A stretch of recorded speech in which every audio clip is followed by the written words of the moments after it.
Hey everyone, today we're going to talk about my 2001 Arctic Cat 250 that I got on Facebook Marketplace for $150.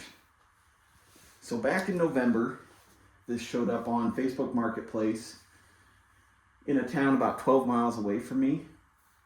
It said it had no engine and no year, anything like that. So I kind of got excited about it. I saw the no engine part, and then I got to looking at it a little more and remembered that this is a early Arctic Cat that has the Suzuki engine in it. And I do have some experience with those. When I was younger, my dad used to farm with a couple Arctic Cat 300s. He first had a 2000 and then later traded that for a 2002.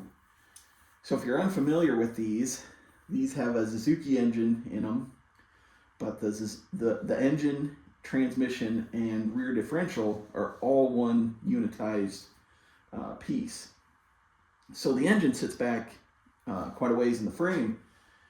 So I think that's why they thought it had no engine in it, because it's just an open hole and you can't really see an engine in it. Well, you can, but these people couldn't.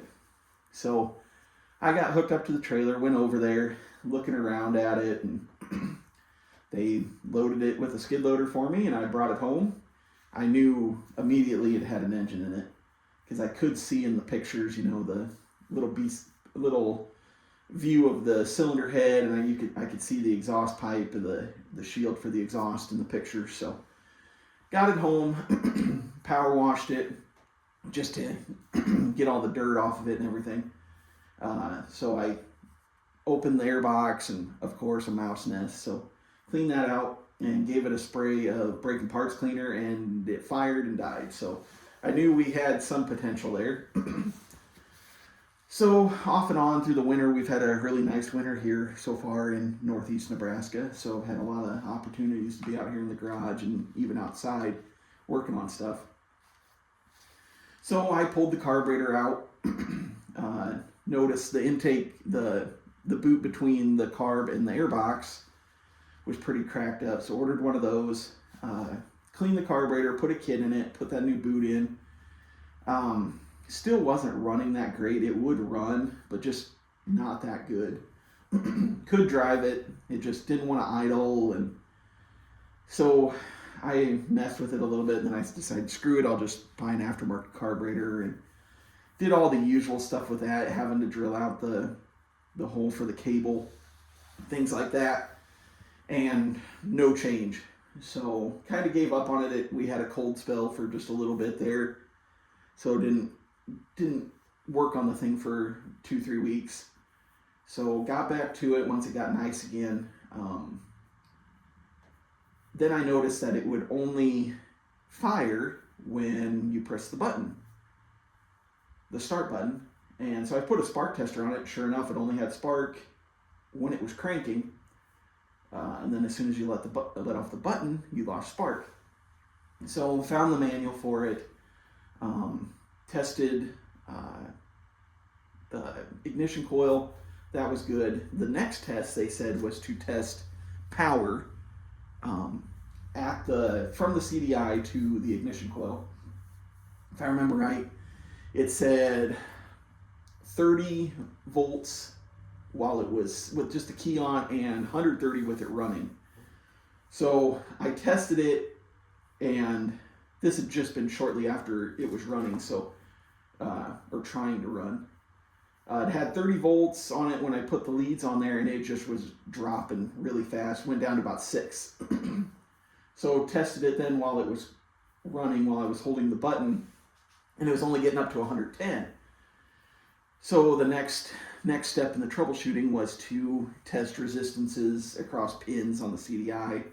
Turned out being a bad CDI. Put that on, got my spark back, put a plug in it because it was running like crap, had it all fouled out, and it fired right up, still running kind of crappy, but it would run. So I decided, well, we'll take the new carb back off. Let's look into the old carb a little bit more and put that back in. So as I'm taking the new carburetor back off, notice the boot between the cylinder head and the carburetor was just full of cracks. I don't know why I didn't notice that the first time. So I got to looking. I remembered that I think I might have saw it on somebody else's video, or maybe I saw some reviews, but the boot kit that I bought came with the one between the carb and the airbox and the carb and the head, but the one between the carb and the head is too small. So for whatever reason, in parts, it gives two options for intake boots, but one has no description and the other one says for 250 4x4. So I'm searching that number. You can't find an aftermarket version of that. I did find some new old stock for over $100, and people that were selling used ones, they were about as in bad a shape as mine. So for the time being, I filled the cracks with silicone, let it set up for a couple days, put it back on, hit the button, this thing just fired right up. Had to make some quick adjustments to the idle, and just ran beautifully. So, ordered up some more parts, just looked the thing over a little bit.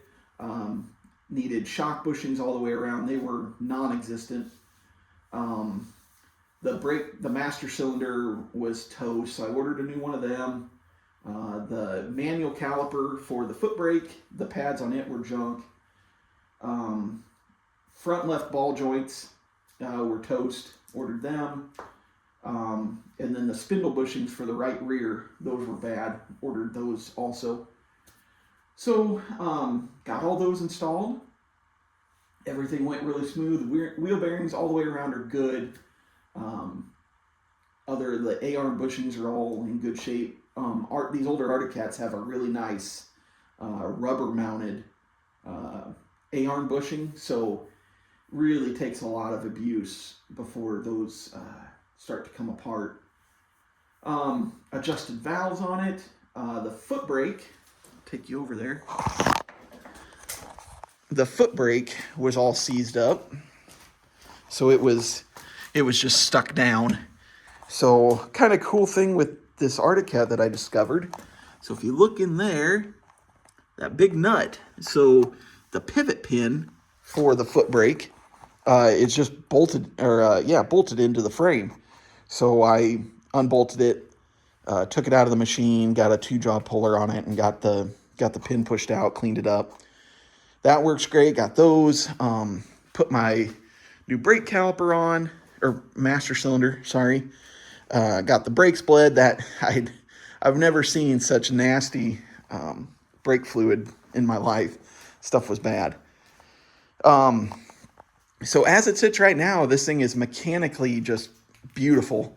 It does need an axle back here. All the boots, honestly, are all really cracked really bad, but that left rear is leaking grease out pretty bad. But I was just going to run it, and those are about $60. I can get a used one or new one on Amazon, but we'll probably run that for a while. Had to put in a new fuel shutoff valve. Fuel would only come out in reserve, so got that put in. The fuel gauge, got a new fuel gauge in it. I think I've got the old one over here yet. No, I must have pitched it already. But it had the float and everything was all missing on the end. So got a new one of those in. Put a bulb in the tail light. Put a bulb in the one headlight. I see that Power Sports Nation over in Norfolk, Nebraska has a good used headlight off of these, so I need to pick that up. Get my both headlights working. But yeah, this thing, it is pretty rough, which I don't understand the way some of these plastics are broke. Like here, it's cracked up here, cracked underneath in places.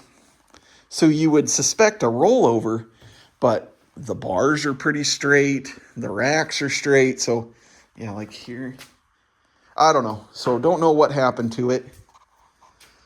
We'll need new tires eventually. They're pretty cracked. 3 of the 4 hold air. This back left goes down slow. They've all got really good tread on them. This is a 4-wheel drive. And then it's got the high-low, super low, the heel toe shifter that Arctic Cat did on these early manual transmission 4-wheelers, which is really one of the reasons my dad bought these all those years ago, for the full floorboards, the shiftable 4-wheel drive, the high-low, super low, full independent suspension. Honestly, I think this is a better 4-wheeler than the Suzuki of its time with the same engine, just for those facts. I mean, I did like the Suzuki's having all the controls up here on the tank. That was really cool and convenient. But the Arctic Cat had way better suspension, full floorboards. Arctic Cat didn't have the diff lock, but I mean, really, how often do you need the diff lock? I mean, shiftable 4-wheel drive is big in itself, but had way better suspension, bigger 4-wheeler, higher capacities with the racks and the towing, things like that. So I was going to talk a little history on these Arctic Cats. Well, not history really, just differences. So this is an 01. Like I said, my dad had a 2000 and an 02. So the 2000s and earlier had the shiftable 4-wheel drive, but it had a lever right there with a cable going down to the diff. And then 01 and up, they went to a linkage, which is a little better. I remember that freezing up on ours in the wintertime, and then you couldn't shift it. It was in 4-wheel drive all winter, which isn't a big deal, but and then they went to a bigger fuel tank in, I believe, 02, because they moved the reverse lever over here to the front left fender. But then in 01, they went to a tank-mounted fuel gauge, where the 2000s and earlier all had the fuel gauge in the cap. So that was kind of nice. But they went to the mountain graphics, which are really cool. Then in 02, they went to the more of a bulkier look with the fender flares. I think, if I remember right, the advertisements for them, they were claiming to be like Jeep looks, you know, had the Jeep type grill and everything. But these are great 4-wheelers. They really are. Great suspension travel, ground clearance. Just really nice machines. I did have to put a battery in this. I forgot to mention that. Of course, with it sitting so long, of course it was junk. But so on these 250s, I still don't understand it. They were pretty bare bones compared to a 300. So the 250s didn't have fender flares, whether it be a 4-wheel drive or 2-wheel drive. This is how a 2-wheel drive would look also. And this is how a 2-wheel drive 300 would look. So if you got a 300, they put fender flares on, shiftable 4-wheel drive, and a speedometer. Oh, and then on the back, front and rear racks, they had just kind of lips on the front and back, just to keep things on the racks. So then if you went to a 300 4-wheel drive, you got the fender flares, the shiftable 4-wheel drive, the better racks, speedometer, and then you also got a gear indicator up in the dash to tell you which gear you were in. So I can't imagine that all that stuff would have cost Arctic Cat or the customer that much more to have all those options. Really, a 250, why that was an option either is kind of weird, because it is small. I mean, my Ariens snowblower has a bigger engine on it than this thing does. So, but yeah, it's just, I don't know how much that was really saving the guy, by doing away with some of that stuff. Because obviously fender flares are nice because these tires stick out past the green fenders. They do have these kind of flares at the bottom to keep stuff off of you, but the full fender flare is not there. So that's what was kind of nice about going to the 300 four-wheel drive, is you got all that stuff. And as far as I know, all of like the hookup for the speedometer and the wiring for the gear indicator, that's all here. So if that stuff wanted to be put on, it would be super easy to do it. So I was looking for new plastics for the thing, and I found fender flares for it, but the plastics themselves are super hard to come by. I can't imagine there's many of these four-wheelers running around anymore. They're just small, and well, small compared for today's world. You know, back in 2001, I think Yamaha maybe had the 660 Grizzly, but for the most part, for utility four-wheelers, 500 was it. So 300 was pretty average. You could do a lot with that 300, especially with that super low in the transmission. This thing would just go anywhere and pull anything. It was heavy. You know, it was, I think, 600 pounds dry maybe. So, and then you add almost 4 quarts of oil to this thing, and almost 5 gallons of fuel. It gets pretty heavy. So a lot, you could really take advantage of all that traction and power and torque. And that's another thing, the oil changes on these.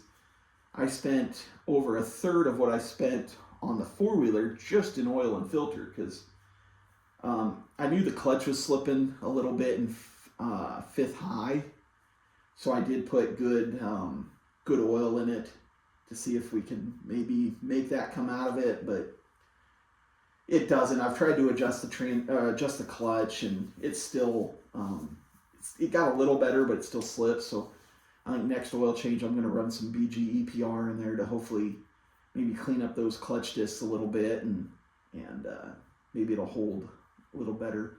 It's not like I'm in fifth high a lot. I mean, most of the time for things that this thing's going to do, it's going to be in low most of the time. So I'm missing the rear skid plate. Found a new old stock on eBay. I think they want $50 for that, which isn't too bad. Missing the mesh in the grill, which funny story. I know when we had that first 2300, I think a calf or cow kicked that mesh out in the grill, and we went up to the dealer, and I remember him having a whole stack of them on a shelf or something in the shop. I was, in 2000, I was 12 years old, I think. So it's been a long time ago. But he had a whole stack of them because I think he said that's where like the cable and stuff would run if somebody wanted a winch. So he had a whole stack of them. He just handed us one and said, "Here you go, you can have it." And now I found one on, I think it was a used one even, on eBay, and they wanted $15 for the thing. So it's kind of funny that used to just, I'm sure dealers just threw them away by the piles if somebody wanted a winch on it. So I need that. But like I said, the way it sits, it's mechanically 100% perfect. I mean, it runs so great, doesn't smoke. It is a little cold-blooded. I can't remember if our 300s were cold-blooded also. But like the other day, it was 60, 65 here. No choke, hit the button. As fast as you hit the button, this thing was running and just idling, beautiful. So it's a really, really neat machine. Brings back a lot of memories. The muffler is rusted out a little bit where it mounts on the right side. It's not overly loud. It is a little noisier, and I guess the reason I noticed it was one of these mornings when it was cold, I could see the exhaust of the steam coming out the side of the muffler. So, but yeah, I think sometime here, maybe this summer, contact Power Sports Nation to see if they have any cheap used tires for this thing. Or if I can find the leak on this back left one, I just plug it and we just run them until they can't run anymore. But trying to think, got to get a headlight for it. That'll probably be the next thing that gets done to it is a headlight. And then nothing else until it actually breaks down or anything. So waiting for it to get nice again out on the weekends. It's typically here lately been nice during the week and then colder on the weekends. So gonna get together with a friend and just go ride the countryside a little bit like used to do in junior high and high school. Just hop on one of these things and just ride. So, but yeah, it's a super nice four-wheeler. They run so good. And really it's just, okay, you take out the fact that plastics are busted up, things like that. I mean, they were good looking four-wheelers. I honestly thought the 2000 looked better than the 02. The 02 had better headlights in it. I do remember that. But I think the looks on them were really good. I like the mountain graphics. It's kind of neat.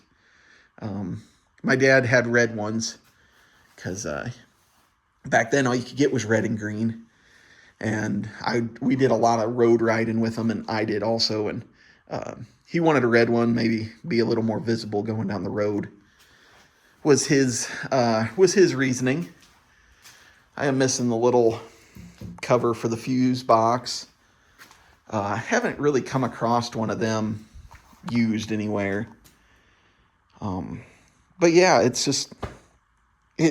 was so excited to get my hands on one of these, and I'm sure it's a once in a long time chance of finding something that somebody said had no engine on it or in it, and it actually does. But if anybody wants to see anything else on it or want to know any more details, just leave a comment. I can either make a new video or just reply to your comments. And right here where it says Arctic Cat, that's where a 300 would have the gear indicator. So kind of neat. Oh, and I do want to do the four-wheel drive lever mod done to it, because as a lot of you I'm sure know, right down in here, that little black shaft sticking out the side of the differential, that's where the arm would be, or that's where the arm would be for the shiftable four-wheel drive. So I shifted it into two-wheel drive right now, just so it'd get around better for me. But Power Sports Nation does have a rod for it for, I think, $15. So probably just need to drill a hole in the plastic. I do need to come up with one of those arms, though. If anybody's got one of them laying around, hit me up, because I can't find one of them with the rod. So, and I can find new ones, but there again, people want $100 for them new. So I need one of them, put the rod in about right there, and have myself shiftable four-wheel drive. So that'd be kind of nice. So yeah, looking forward to getting out with it this summer and getting some miles put on it. I think our next video is going to be on this. It's a 2008 John Way 50cc scooter. This thing is in wonderful shape for being a 2008. I have never seen a Chinese scooter this old without busted up plastics and gauges you couldn't read. And the thing's got just under 800 miles on it. It runs. I got a battery put in it. Had to clean I pulled the carburetor out just quick. found the pilot jet plugged. It does need a new air box and intake boot because they're so hard that I couldn't get it off the carburetor without wrecking it. So I can get a new one of them on eBay for about $20. So gonna get that, get this running, and then one of the kids will be driving this summer. So yes, it's pretty nice. Got this one for free, so we'll have some videos on that here later in the year. Got a couple mowers in the garage, working on them. But anyways, this is the video on this $150 2001 Arctic Cat 250. So if anybody would like to see anything else on it, just let me know.